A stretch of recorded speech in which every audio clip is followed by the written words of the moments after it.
Labdien un sveiciens mūsu valsts dzimšanas dienā! Pasaulē tikai katrai 10. tautai pieder sava nacionāla valsts. Cik moderna, cik turīga un gudra tā būs, ir atkarīgs no tiem, kas sevi iekš vai ārpus Latvijas dzīvodami ar to paši sevi saista. Kā sevi emocionāli saistīt ar šo vietu Baltijas jūras krastā, ja jūsu māja ir citu pasaules jūru krastmalā? Tas ir mūsu raidījuma 21. gadsimta pamatjautājums. Es, Ants Bogstovs, šeit Rīgā aicinu jūs šoreiz iesaistīties kopīgās pārdomās par to, ko neseno gadu izceļotāji uz Rietumu Eiropu uzskata par svarīgāko, ko Latvijas valstī būtu jādara savu pasaulē mītošo pilsoņu labā, latviešu valodas un kultūras saglabāšanā. Kurām būtu tad par to jāmaksā? Par latviešu bērnu, teiksim, Īrijā valodas uzturēšanu? Vecākiem pašiem? Piemēram, Īrijas valstī, kurā savus nodokļus pēdējos gados šie vecāki taču maksājuši, vai varbūt tomēr Latvijas budžetam? Sāksim ar mammas, Ingūnas un viņas 2 skolas vecuma dēlu Krišu un Niklau pieredzi par to, kurā valodā un kādās proporcijās paiet viņu parasta Īrijas skolēna dienas režīms. Mūsu ģimene Īrijā dzīvo gandrīz 5 gadus. Esam kopā ar 2 jaunākajiem no mūsu 4 bērniem. Vecākie jau izauguši un aizgājuši savā dzīvē. Kad atbraucām uz Īriju, vecākajam dēlam Krišam tikko bija sācies tīņa vecums. Viņam bija gandrīz 13 gadi, jaunākajam Niklāvam 6. Protams, sākumā vedām abas puikas uz latviešu nedēļas nogalas skoliņu Dublinā, lai viņi iegūtu latviešu draugus un neaizmirst latviešu valodu. Krišam kā tīnim latviešu skola saistījās ar svarīgāko, ko tobrīd viņa prāt nācās pamest dzimtenē – draugiem. Bet Niklāvam vienkārši viss bija jauns, interesants un neparasts. Tomēr ar gadiem pierunāt bērnus apmeklēt latviešu skoliņu kļuva arvien grūtāk. Tas bija vienkārši tikmēr, kamēr puikas bija vecumā, kad svarīgos lēmumus viņa dzīvē pieņēma vecāki. Pirmais sāka protestēt Krišs, jo viņa draugu loks paplašinājās, kļuva, ja tā var teikt, internacionāls, mainījās intereses, pieauga slodze skolā un visu šī iemesla dēļ arvien vairāk nācās lietot angļu valodu. Mani sauc Krišs, un man ir 17 gadi. Man ikdiena paiet apmēram tā, ceļos katru rītu 7, lai brauktu uz koledžu. Tā sākas 9, tur es izmantoju tikai principā angļu valodu, par cik latviešu koledžā nav. Koledža beidzas ap 3, pēc tās parasti satiekos ar draugiem, kuri no visādām valstīm runāja ar tiem pārsvarā tikai angliski. Tikai viens no viņiem ir latviečs, bet tā kā citi draugi latviski nesaprot, tad visi runājam angļu valodā. Mājās esmu vakarā ap 9. Latviešu valodu cenšos izmantot pēc iespējas vairāk, bet tas sanāk tikai mājās, un līdz ar to man latviešu valoda kļūst arvien vājāk. Un nu jau esmu pieredzējis runāt tīri angļu valodā. Kad arī Niklāvam parādījās savs neatkarīgs viedoklis par lietām un konkrētas vēlmes, arī viņš kategoriski atteicās no latviešu skoliņas apmeklēšanas. Ar bažām sapratu, ka angļu valoda neizbēgami aizbīda latviešu valodu 2. vietā, pat ieņemot noteicošo. Neskatoties uz visiem mēģinājumiem ar pedagoģiskām un arī nepedagoģiskām metodēm piedabūt viņu doties uz sestdienas skolu, šobrīd mums tas nav izdevies. Mani sauc Niklaus. Man ir 10 gadi un Īrijā es mācos skolā, 4. klasē. Stundas skolā man sākās 9, ceļos ap 8, ēdu brokastis un 8:30 eju uz skolu. Tur viss ir angļu valoda. Man klasē ir draugs, kurš arī ir no Latvijas. Ar viņu dažreiz satiekamies pēc skolas un runājam latviešu valodā. Ar citiem draugiem sarunājos angliski. Kad ap 3 atnāku mājās, tur gan runāju latviski, ar mammu, tēti un brāli. Multenes man labāk patīk skatīties angļu valodā. Vēl latviski runāju mazajā Letiņā. Tā ir latviešu bērna mūzikas skola, kur es dziedu un mācos spēlēt bungas. Mājās mēs runājam latviski, bet tā kā skolā un ar draugiem saziņa notiek angliski, latviešu valodas vārdu krājums puikām neizbēgami samazinās, nemaz nerunājot par gramatiku un literāro valodu. Ļoti tipiska Īrijā bieži vērojama situācija. Latviešu bērni satiekoties labāk izvēlas runāt angļu valodā, viņiem tā ir vieglāk. Arvien biežāk un biežāk nākas atgādināt, runājam latviski, bet kā jau noprotams, šis noteikums darbojas vienīgi vecāku klātbūtnē. Lielai daļai vecāku šī problēma ir nepārvarama, jo viņiem vienkārši trūks gan laika, gan zināšana, ko šādā situācijā darīt. Pie kam, ja kaut kādu iemeslu dēļ nav iespējams regulāri apmeklēt latviešu skoliņu un latviešu pasākums, vai vienkārši brīvdienas pavadīt Latvijā, bērniem nav motivācijas mācīties latviešu valodu. Šī motivācija neradīsies pati no sevis, tā ir apzināti un gudri jārada, un tieši tāpēc vecākiem ir vajadzīga palīdzība.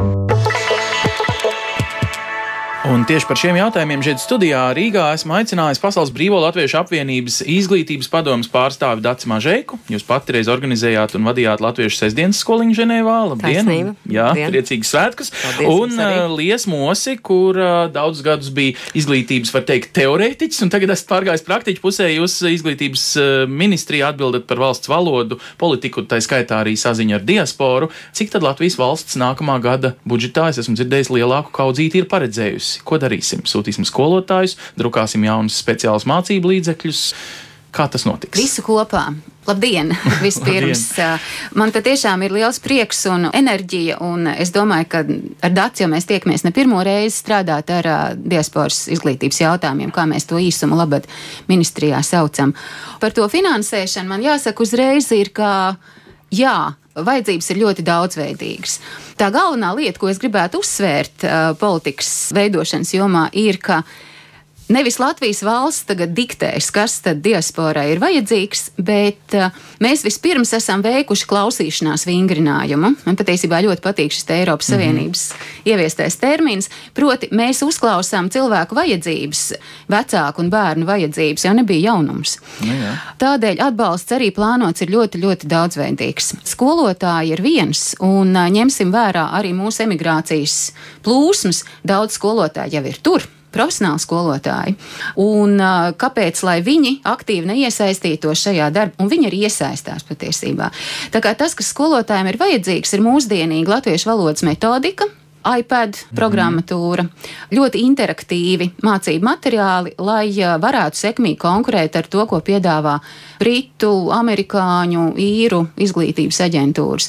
Tad jūs nedrukāsiet grāmatas un nesūtīsiet skolotājus, jo skolotāji ir tur, jūs viņiem maksāsiet algu no Latvijas budžeta vai no tās valsts budžeta, lai viņi tad ar tiem iPadiem to latviešu valodu mācītu. Nu kā es saprotu, kas ir, var teikt, 21. gadsimts, par ko ir mūsu raidījums. Tur tās schēmas ir ļoti, ļoti, ļoti dažādas. Finansējums no valsts ies katrai nedēļas nogales skoliņai atbilstoši skolas vajadzībām. Viens finansējums nav milzīgs, man jāsaka uzreiz, tas ir reāli līdzfinansējums. Un viss finansēšanas politika patiesībā balstās Britiem ļoti labi zināmajā Tango for Two, jeb Sudmaliņas diviem, kā mēs to varētu tulkot latviešu valodā. Proti, abām pusēm ir jāsadarbojas. Valsts nekādā ziņā neizdarīs spiedienu latviskās identitātes saglabāšanas virzienā, bet piedāvās atraktīvu veidu, kā apgūt latviešu valodu, kā saglabāt identitāti. Būt latvietim ir stilīgi. Tas ir svarīgi, lai bērns to justu, nevis viņam tas tiktu iestāstīts, manuprāt. Vecāki ir nepieciešams sadarbības partners. Klausoties Ingūnā, patiesībā es atcerējos sevi, pat ne aizbraucot no Latvijas. Tas, ka bērni nevienmēr vēlās to, ko vēlās vecāki, ir absolūti normāli, jo paudžu vajadzības atšķirās un vecuma posmu atšķirās loģiski. Mani abi bērni, būdami 5 un 3 gadus veci, nebija sajūsmā par baltajām stundām, par folkloras mācīšanu, un es viņiem to nespiedu. Viņi man ir uzauguši latvieši ar diezgan plašu skatu pasaulē, un man nav problēma. Latviskums mainās. 21. gadsimta latviskums nav 19. gadsimta latviskums. Man jau šķiet, ka diaspora ir ārkārtīgi radoša kopa, kas rada varbūt jaunas latviskuma formas, no kurām varbūt Latvijas valsts var mācīties. Labi, Daci, ko jūs sakat par jauno valsts uzstādījumu? Būt latvietim ir stilīgi, nāc uz sestdienas skoliņu ar labu, būs iPads priekšā. Nu tā īsumā izklausījās, jā? Es varbūt trivializēju, bet tomēr vai tas viss tik labi strādās? Jūs pat esat bijusi Ženēvā cik gadus skolotāja sestdienas skoliņā? Ženēvas skolu nodibināju, un mēs to realizējām 2 gadus, un man ir ļoti liels prieks, ka arī pēc manas aizbraukšanas no Ženēvas skolas darbs turpinās, jo gan skolēni, gan vecāki, gan Latvijas pārstāvniecībā no Ženēvā ir sapratuši, ka tas ir ļoti vērtīgs un vajadzīgs darbs. Ir jāņem vērā viena ļoti svarīga lieta, ka cik ir diasporas skolu, tik ļoti lielas ir to savstarpējās atšķirības. Un tieši tāpēc Latvijas valstī kopā ar diasporas pārstāvjiem, ar skolēniem, ar skolotājiem, ar vecākiem, principā ir jāpaveic neiespējamais, jo ir jārada tādi mācību līdzekļi, tāda mācību programma, kas iespējams būtu atraktīva, piemērota un iespējams izmantojama daudzās un dažādās situācijās, daudzās un dažādās vietās, bet tomēr ir konkrēti mērķi. Katrā no diasporas skolām mērķis ir it kā tas visaptverošais, viens kopējais, protams, uzturēt latvisku garu identitāti, mācīties latviešu kultūru, vēsturi, geogrāfiju, bet mērķis, kā tas tiek panākts, un skolēnu konkrēto bērnu saturs un viņu dzīves un ģimeņu mērķi var ļoti, ļoti atšķirties, un tas ir jāņem vērā. Tas, ko Dats saka, izklausās, kad mēs tā kā jau laikus paprasam atlaides dažās skoliņās, par pirmā līmeņa, otrā līmeņa, 10. un tad ir vēl kaut kāds tāds nosacīt Latvijas skolas, parastās skolas obligātais līmenis, par ko ieskaitīs latviešu valodas eksāmenu, un tie visi ir jāpieņem. Ir ļoti būtiski tas, ko Dats teica. Tiešām skolas ļoti atšķirās skolotāju profesionalitāte, atšķirās izmantotās metodes, bērnu valodas zināšanas ļoti, ļoti atšķirās. Līdz ar to ir ļoti svarīgi bērniem iet pretim un nodrošināt latviešu valodu kā dzimto valodu, latviešu valodu kā otrā valoda, latviešu valodu kā svešvaloda. Līdz ar to šis ir ārkārtīgi svarīgs. Dažādi latviešu valodas apgūšanas līmeņi ir ļoti būtisks jautājums, ko tu aizskāri par to, lai ieskaita latviešu valodas eksāmenu. Jo pašlaik situācija nav normāla. Bērns no latviešu ģimenes atgriežas Latvijā, un ja viņš vēlās mācīties augstskolā, viņš liek centralizēto eksāmenu, lai tiktu iekšā augstskolā. Viņš nevar nolikt šo centralizēto eksāmenu Ženēvā, Čikāgā, Sietlā, bet viņam ir jāliek šeit. Tas nebūs ātri, to mēs nevaram solīt, ka mēs ātri to sakārtosim, bet pie tā esam sākuši strādāt. Laima Ozola, Īrijas latviešu sabiedrības aktīviste, kur reiz rakstīja tādu tā kā uzsaukumu, ka Latvijas valstī ļoti steidzami visaugstākā līmenī ar Īriju ir jāvienojas, ka pēc stundām visi, kas vēlas vai kuriem vecāki liek, pirmdienā kauču vai paliek un mācās latviešu valodu klāt vēl, un svešvalodu jautājums Īrijā, es saprotu, vispār ir ļoti jūtīgs, tur ir švakars svešvalodām, kāpēc tad tai nebūtu savai dzimtajai, vai etniski dzimtajai valodai, vai tas tā būtu nokārtojams. Daudziem Īrijas latviešiem tas ir īpaši svarīgi, tāpēc, ka viņi vēlētos, lai bērns varbūt pēc tam tiešām vai studētu, vai varbūt atgrieztos dzīvot Latvijā. Viņam vajag to ieskaiti jau tur iegūt, nevis visu šo piedod arī pazemojumu ķēdi, pēc tam iziet atgriežoties savai etniskajā dzimtenē. Es pilnīgi piekrītu. Ar latviešu valodu Īrijā nav tik vienkārši. Bērni, kas mācās Īrijas skolās, ir stipri izkliedēti.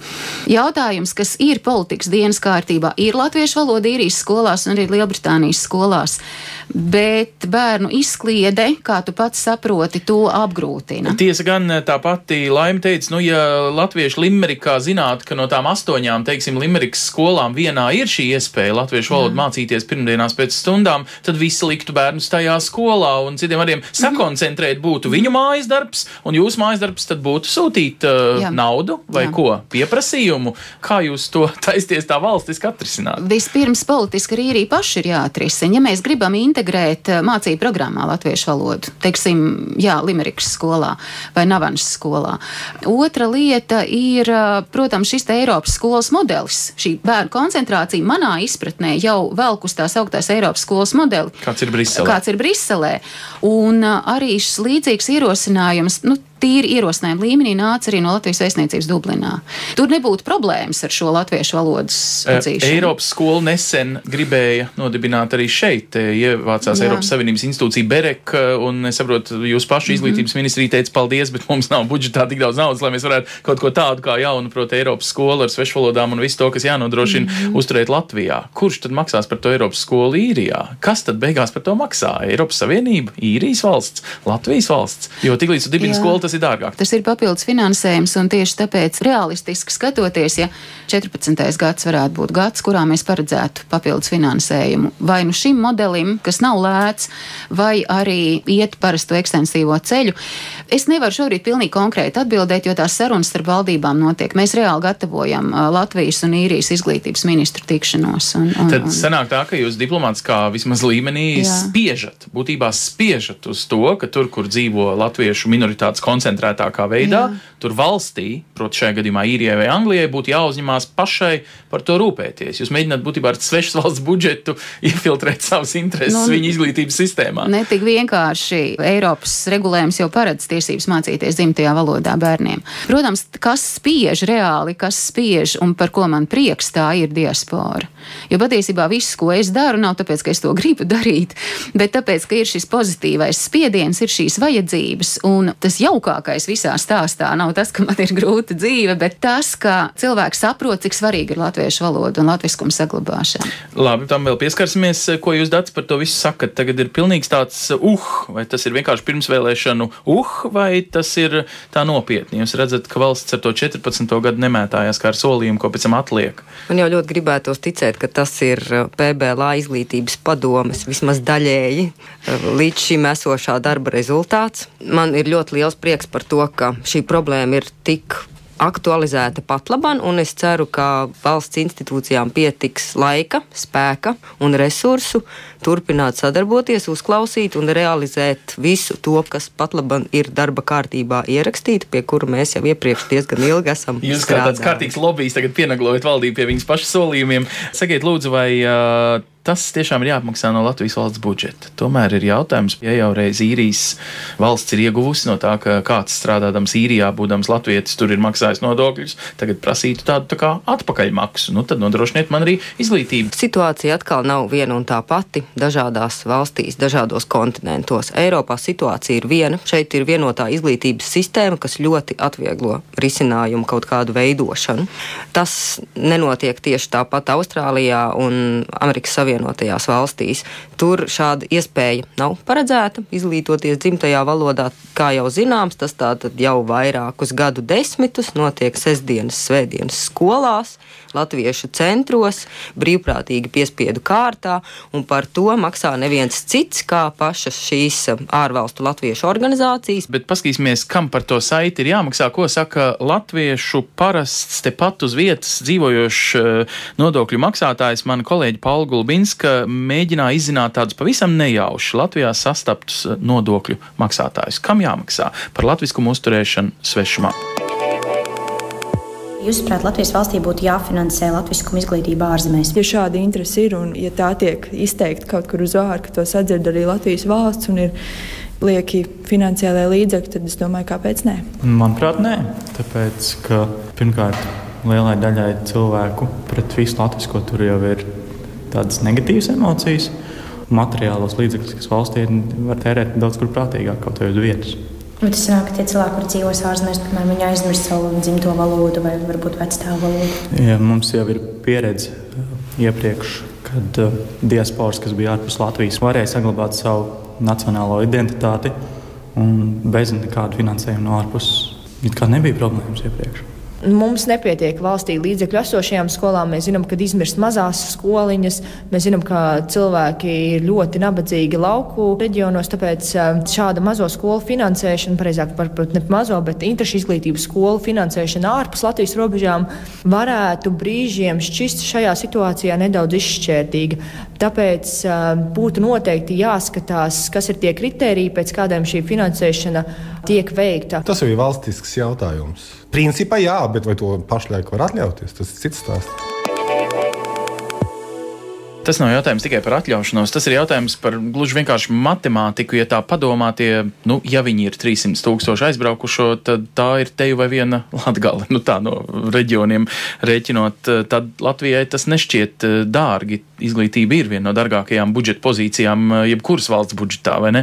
Kad katru vienu ir kaut kur jāsakoncentrē, jo viņš nav koncentrēts, bet lielajā pasaulē izkaisīts, tad tas laikam ir 100 reižu dārgāk nekā uzturēt jebkuru skoliņu laukos, pat ja tas ir mākslīgi. Cik miljonus vajag, lai atrisinātu to, par ko PBLA gadiem ir sapņojis? Pirmkārt, par lētumu vai dārdzību. Tālmācība izmaksā diezgan lēti.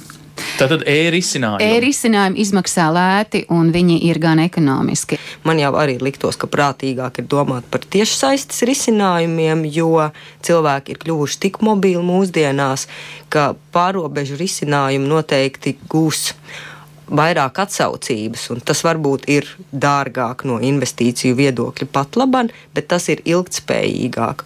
Un ar to var aizsniegt lielāku auditorijas daļu un vienkāršāk nivelēt šos līmeņus. Jo, ja, teiksim, izveido skolu tikai Īrijā, tad kāpēc tikai Īrijā, kāpēc tikai vienu skolu, kāpēc tieši tajā pilsētā?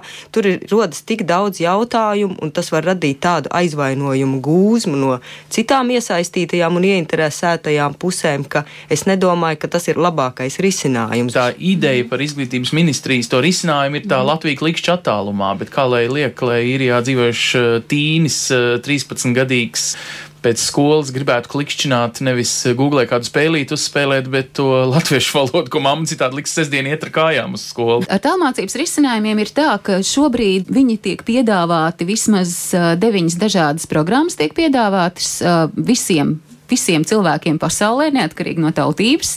Tātad var izvēlēties būt latvietis, apgūt latviešu izglītības programmu, ne tikai latviešu valodu. Šobrīd semestrī apmēram 200 latu robežās par šādu summu privātās skolas piedāvā, tātad cenas ir kritušas uz leju, piedāvā izglītības programmas, gan pamata, gan vidusskolas izglītības programmas, tas ir 7-9, vai arī vidusskolas programmas.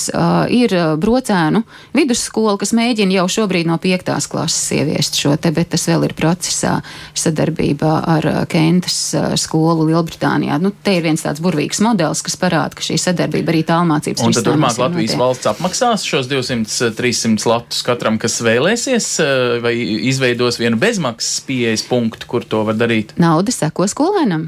Arī tad, ja skolēns izbrauc pāri robežai un viņa vecāki vairs nav nodokļu maksātāji šai valstī? Sarežģīts jautājums, bet principā jā, ja viņš ir Latvijas pilsonis, tad es neredzu problēmas. Principā naudai vajadzētu sekot. Jā. Šeit ir kāds ārkārtīgi labs piemērs, ko ir veikuši mūsu pašu dienvidu kaimiņu lietuvieši, kuriem pastāv šāda tālmācības programma, principā no 6. līdz 12. klasei visi mācību priekšmeti, un viņiem ir liels skaits skolēnu visā pasaulē, kas mācās tikai lietuviešu valodu, lietuviešu kultūru, un viņiem šīs projekts ir pieejams bez maksas. Tā darbojas kā normāla, individualizēta privāta stunda. Tad, kad šī programma ir kvalitatīvi izstrādāta, turpmākās izmaksas tiešām vairs nav tik lielas, un es uzskatu, ka ar to var aizsniegt ļoti lielu, plašu auditoriju. Paskatīsimies uz kādu citu perspektīvu, un tā perspektīva ir tikai 6 stundu laika josla attālumā no Latvijas. Tā ir Krasnojārska. Atšķirība no Īrijas vai Anglijas, kur jūs ar Eiropas Savienības likumiem ar kaut kādu finansējumu schēmu varat to piespiest darīt. Līdz šim Latvijas valsts uz Krasnojārsku vai citiem Sibīrijas latviešu apmetnes ciemiem ir sūtījusi pāris skolotājus. Kristīna Zvirbule ir viena no skolotājiem, kas nesen tur ir devusies. Te lūk, Kristīna sazvanīta 6 stundas garā laika joslā. Šie cilvēki tiešām ne tikai šo ilgo gadu laikā ir saglabājuši to savu lepnumu par savu latvisko izcelsmi, bet otrkārt arī tam ziedo pietiekami daudz laika, un tas viņiem ir svarīgi. Gan latvieši, gan latgaļi, kas šeit dzīvo, viņi ir auguši kopā ar šo savu apziņu par latvietību. Es domāju, ka daudz Latvijā noteikti ir dzirdējuši par vienu no slavenākajiem latviešu ciematiem Lejas Bulāna, ja, kas arī ir šajā Krasnojārskas apgabalā, un tādi ir vairāki ciemati, kuros tieši latvieši un latgaļi apmetās un dzīvoja. Lielākā daļa no šiem cilvēkiem ir vairāk vai mazāk auguši šādos ciematos vai šādā vidē, kur no vienas puses ir šī krieviskā ikdiena un sadzīve, ja, tur skola, darbs, bet ap šā laikā turpat mana ģimenē vai arī kaut kādos paziņu lokā ir latvieši vai latgaļi, kā šeit īpaši mums izdevās. Viņiem ir ļoti viegli strādāt, jo viņu motivācija patiešām ir ļoti konkrēta. Tās ir konkrētas lietas. Tad, kad es braukšu uz Latviju, es vēlos runāt latviešu valodā, es vēlos būt spējīgs sarunāties ar saviem radiniekiem, kam tur tādi jau ir, vai ar saviem paziņām, kas pa šiem gadiem dažādos tur projektos ir iegūti. Cilvēki tiešām vēlas mācīties ar lielu izbrīnu. Ir jau vairāk piemēru, kur cilvēki tiešām ir atgriezušies kādā 4., 5. paudzē, tagad ir aizbraukuši un dzīvo Latvijā. Pie situācijas, kad Latvijā katrs iedzīvotājs un katrs pilsonis svarīgs, es domāju, ka būtu jādara viss, kas vien iespējams, lai šos cilvēkus noturētu. Un jāteic, man kolēģi Paula Gulbinska noķēra Kristīnu tieši starp diviem mēģinājumiem, starp vienu koru mēģinājumu un vienu tautsdeju mēģinājumu. Cilvēks, kas uztur šo latviskumu saiti, pilnīgi ikdienā Latvijas valsts sūtīts, apmaksāts, no otras puses skatoties visus šos gadus. Trimdā dzīvojoši pasaules brīvie latvieši norganizēja to ar savām iespējām, ar savu izpratni, ar saviem radītajiem mācību materiāliem, un viss notika. Nevarētu pārmest, tie, kas ir pazaudējuši, tie ir pazaudējuši. Jā, mēs te runājām, ja ir motivācija, tad tu pats savu latviskumu saglabā. Vai Latvijas valstī tiešām tajā visā ir jāiesaistās, varbūt nav vērts tērēties. Teikšu, ka laiks vienkārši šajā situācijā nestrādā mūsu visu labā. Tāpēc es redzu, ka būtu nepieciešama arī valsts iesaiste, kuri iespējams ne tikai ar valodu, ar kultūru, bet vispār ar piesaisti latviskumam, valsts vērtībai, uzturētu kontaktus ar cilvēkiem, kuri tīri ekonomiski arī varētu sniegt appusēji tātad labumu Latvijas valstī gan eksportējot, gan piesaistot investīcijas. Bet tas sauklis, ko teica Latvijas valsts, tikko mēs dzirdējām no liesmas, būt par latvieti ir stilīgi, vairs nestrādā tajā daļā emigrācijas, kura kādreiz ir ar trimdas saknēm, kur izceļoja Otrā pasaules kara dēļ. Tā gluži nav, jo jaunā paudze ir jāpiesaista, bet pa vidu ir iespējams kaut kāds rops. Ar ko Latvija atšķirās no citām valstīm? Tur ir citādāki sēdienas taisni, kā piemēram Beļģijā. Valoda arī atšķirās. Mums arī atšķirās ādas krāsas, piemēram, no Afrikā dzīvojušiem cilvēkiem un tautas dziesmas. Kristiāna, ko tu vari piemetināt? Alfabētā ir garumzīmes, citos alfabētos nav. Ir arī visu kaut kādas citas lietas, končus tur un visu kaut kas tāds. Ar ko latvieši ir savādāki nekā citas tautas, Kristiāna? Citi vārdi, citas tautas dējas nekā igauniešiem un lietuviešiem. Tur ir, piemēram, citādāk nekā Krievijā, tur meži ir citādāki. Paši latvieši ar ko atšķirās? Viņi ir izvēlīgāki. Kas priekš tevis ir Latvija? Dzimtene, mājas, mīļākā vieta, ko vispār var iedomāt. Okay. Kas priekš tevis, Kristiāna, ir Latvija? Priekš manī tas ir manējā dzimtene, jo tur man ir mājas, lauki, īstās mājas. Lūk, ko par to saka latviešu pirmsskoliņas Briselē 7–8-gadīgie Latvijas pilsoņi Kristiāna un Kurts. Šī jaunā paudze iespējams nav tik ļoti vairs piesaistīta vienīgi savai mītnes zemē, kā tas bija agrāk. Arī viņi pārvietojas ārpus robežām, viņi maina valstis. Un vēl viņi dzīvo arī digitālajā pasaulē. Es saredzētu iespēju, ka tajā brīdī, kad viņi vēlas mainīt valsti, piedāvāt viņiem iespēju šo valsti nomainīt uz Latviju. Tas, par ko jūs abi runājat, šobrīd ir diezgan dūšīgs darbs padarīts no ekonomikas ministrijas puses, ir zināmais reemigrācijas plāns. Mēs ar tur esam sirsnīgi darbojušies iekšā, un es savā laikā sagatavoju prezentāciju oktobrī, kur Maikls īrijā bija apprecējis Baibu.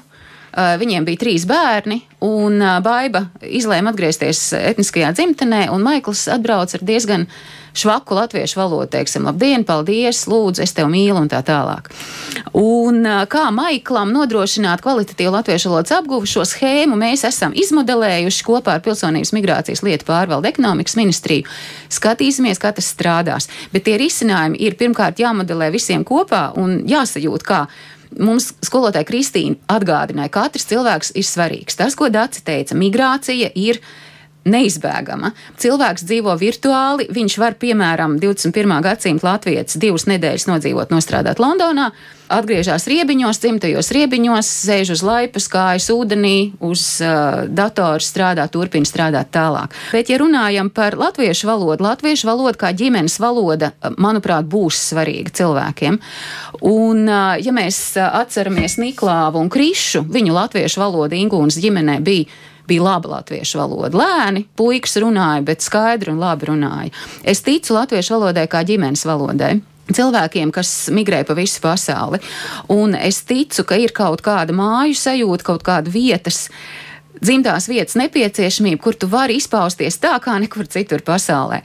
Un vai valsts var to veicināt? Jā, daļēji, bet valsts nebūs izšķirošais spēlētājs. Es teiktu, ir lietas, ko ar politikas līdzekļiem nevar atrisināt. Liesma, vai tad nākamā gada 1. septembris vai nākamā mācību gada sākums varētu būt šis laikmeta sākums gan te Latvijā dzīvojušiem, gan ārpus dzīvojušiem apmācība? Jā, es domāju, ka kopā ar ministrijas, ja tā varētu nosaukt īsi, digitalizācijas politiku un digitālo mācību līdzekļu izstrādes virzienu noteikti. Un jā, nākamais gads būs e-gads.